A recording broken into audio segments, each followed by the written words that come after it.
Kak Dewi, apa sih arti pemimpin itu bagi Kak Dewi? Pemimpin bagi saya, pemimpin itu bukan hanya tentang cara dia memimpin sebuah organisasi, tapi bagaimana dia memiliki visi dan misi untuk membawa organisasi itu lebih maju, lebih kuat. Oke, selama kakak menjadi ketua IPDA, pernah nggak sih kakak itu ikut campur tangan, walaupun kakak ini ketua, tapi kakak juga bantu-bantu sama yang organisasi lain gitu? Nah, namanya kita berada di dalam organisasi ya, jadi tuh biarpun itu bukan tanggung jawabnya saya, tapi karena kita itu pasti memiliki sesama kesulitan, kayak divisi ini memiliki kesulitan, divisi ini punya kesulitan, jadi namanya kita berorganisasi, kita kayak saling membantu, saling berdiskusi bagaimana caranya kita memecahkan suatu masalah. Baik.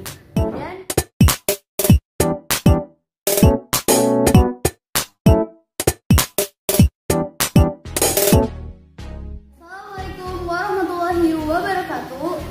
Alhamdulillahirabbil alamin. Wassalatu wassalamu ala sayyidina Muhammadin wa ala alihi wa sahbihi ajma'in, amma ba'd. Selamat siang teman-teman semua, SMP, SMK, Pesantren Darul Ulum, dan para kakak-kakak alumni Ponpes Darul Ulum, Panglima, Kobar, Pangkalan Bun, dimanapun kalian berada. Jumpa lagi dengan saya, Salsabila Azza Al-Rufiah, dalam acara Putih Abu-Abu SMK Pesantren Darul Ulum, Pangkalan Bun. Teman-teman semua, menjelang pemilihan anggota pengurus IPDA Ikatan Pelajar Darul Ulum periode tahun pembelajaran 2023-2024, beberapa santri udah saling berlomba untuk mempersiapkan diri sebagai kandidat calon pengurus IPDA. Di studio kali ini kita kedatangan tamu kita nih, di antaranya ada Kak Dewi Wijaya Putri. Halo Kak Dewi. Enaknya saya manggil apa nih? Kakak aja, Kakak Dewi. Oke, Kak Dewi. Sebelah Kak Dewi ada yang bernama Kak Jihan Azhar Rukiana. Halo Kak Jihan. Hai. Oke, teman-teman semua, kurang lebih selama 30 menit ke depan kita akan berbincang kepada bintang tamu kita semua ini nih. Seperti apa sih persiapan mereka untuk pemilu IPDA nanti? Nah, sebelum saya mempertanyakan, saya mau tanya tentang apa sih Kak kegiatan kakak selama kakak sudah tidak menjadi anggota IPDA lagi? Untuk Kak Dewi? Ya, kegiatan saya sehari-hari selain belajar yaitu karena saya punya hobi ya, jadi saya lebih meminati hobi yaitu membaca. Kayak contohnya baca novel. Nah, karena kita di pondok kita nggak pegang HP. Kalau misalnya saya pegang HP, mungkin saya lebih banyak nonton atau main game. Itu ya buat menghibur diri sendiri. Oke, selain nonton sama baca novel, apalagi sih Kak yang bikin kakak tuh terhibur di sini? Melakukan kegiatan sambil dengerin musik sih. Oke. Kemudian untuk Kak Jihan, apa sih Kak kegiatan apa yang bikin kakak itu nggak terlalu bosen gitu selama udah ngajar IPDA? Saya juga punya hobi. Saya itu olahraga. Jadi saya lebih suka kayak olahraga, contohnya volley. Ya, terus bisa bikin jadi badan kita kurus gitu ya Kak, diet-diet gitu ya kan? Ya. Apalagi Kak?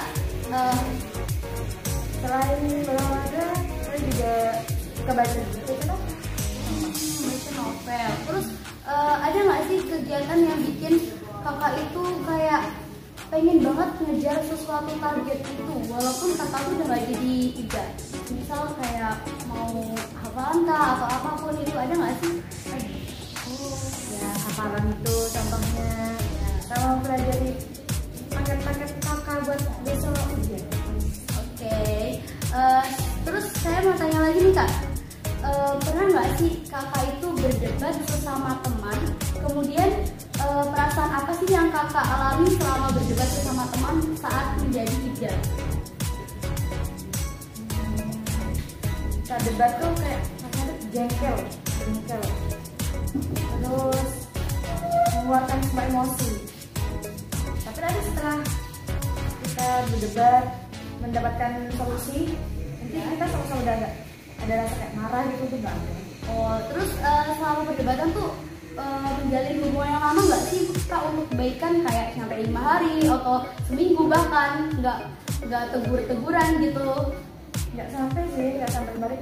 Mungkin setelah debat itu, setelah dapat solusi bisa deh. Oke, terus apa sih perasaan kakak saat membuat suatu event yang menurut kakak itu menurut kakak kayak bahagia, senang kayak gitu? Apa? Pengalaman apa? Kayak contohnya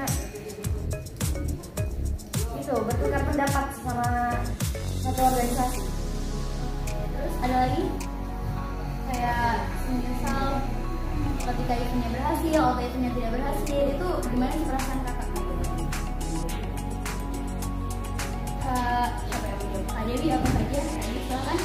Kalau menurut saya ya, perasaan saya udah melengser ya, itu sedih campur aduk, kayak yang ketagihan pengen lulus lagi. Tapi kita tahu kita punya periode ya, jadi mungkin sampai sini kita sedih kayak ya kita udah nggak megang Ibda lagi, kayak kita lagi yang ngurus, sudah Ibda baru, jadi setelah ini kita mungkin bakal cari kesibukan lain gitu. Terus selama kakak menjadi Ibda, kakak pernah nggak sih kayak merasa kakak itu diperbijakan oleh siswa-siswa, ih kamu kok sekarang sifatnya makin beda sih? Nah, terus tanggapan kakak selama menjadi Ibda seperti itu, apa sih tanggapan kakak kepada siswa-siswa yang lain?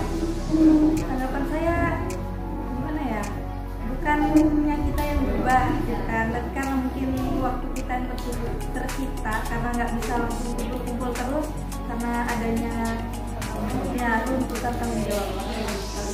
Terus ini kak, kalau menurut saya Ibda itu kan sibuk nih. Terus gimana cara membagi waktu antara kepribadian sendiri, kemudian ketika saat berkegiatan menjalani Ibda atau ada acara-acara, gimana sih kak untuk Kak Dewi? Gimana cara pembagian kegiatannya? Kalau menurut saya sendiri pembagian waktu itu sebenarnya simpel ya, pembagian waktu itu mudah karena kita yang kalau saya pribadi kayak suka nulis waktu jam ini saya kayak gini, setelah ini saya seperti ini, jadi kita punya planning waktu. Oke, untuk Kak Jihan gimana cara membagi waktu kehidupannya? Sama aja sih, lebih suka ngatur waktu dengan ditulis di jadwal. Oke, ditulis terus ditempel di lemari biar kita selalu keinget terus ya. Betul sekali.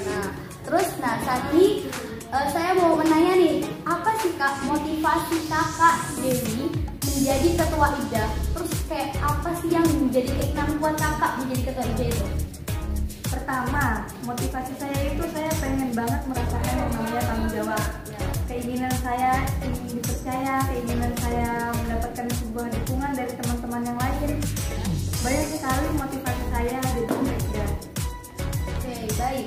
Kemudian bisa nggak sih kak ceritakan sebuah pengalaman kakak saat menjadi ketua Ibda?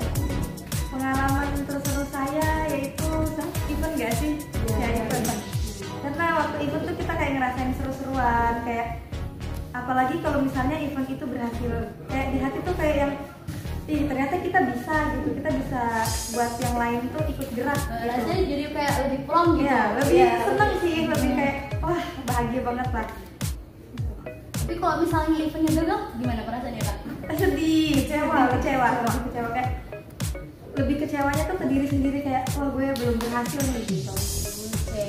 Tapi kalau misalnya eventnya itu nggak berhasil, tapi malah bikin nambah kita semangat untuk melakukannya secara maksimal. Jadi lebih termotivasi. Oke. Sekarang saya mau nanya lagi nih untuk Kak Dewi, apa sih arti pemimpin itu bagi Kak Dewi? Pemimpin bagi saya, pemimpin itu bukan hanya tentang cara dia memimpin sebuah organisasi, tapi bagaimana dia memiliki visi dan misi untuk membawa organisasi itu lebih maju, lebih kuat. Oke. Selama kakak menjadi ketua Ibda, pernah nggak sih kakak itu ikut campur tangan, walaupun kakak ini ketua, tapi kakak juga bantu-bantu sama yang organisasi lain gitu? Nah, namanya kita berada di dalam organisasi ya, jadi tuh biarpun itu bukan tanggung jawabnya saya, tapi karena kita itu pasti memiliki sesama kesulitan, kayak divisi ini memiliki kesulitan, divisi ini punya kesulitan, jadi namanya kita berorganisasi, kita kayak saling bantu, saling berdiskusi bagaimana caranya kita memecahkan suatu masalah. Dan saya mau bertanya nih sama Kak Jihan, selama menjadi divisi humas atau hubungan masyarakat, apa aja kak tugas-tugas yang kakak lakukan selama menjalani divisi humas itu? Menyebarkan informasi. Oh, menyebarkan informasi tentang apa aja kak? Sebenarnya kayak menyebarkan undangan, menyebarkan lomba-lomba kakak kelas. Oh, terus kakak selama jadi humas tuh ada nggak sih kayak rasa keluh kesah, terus rasa pengen nggak jadi humas lagi, kayak bener-bener capek gitu? Ada nggak sih rasa-rasa yang kayak gitu? Ada.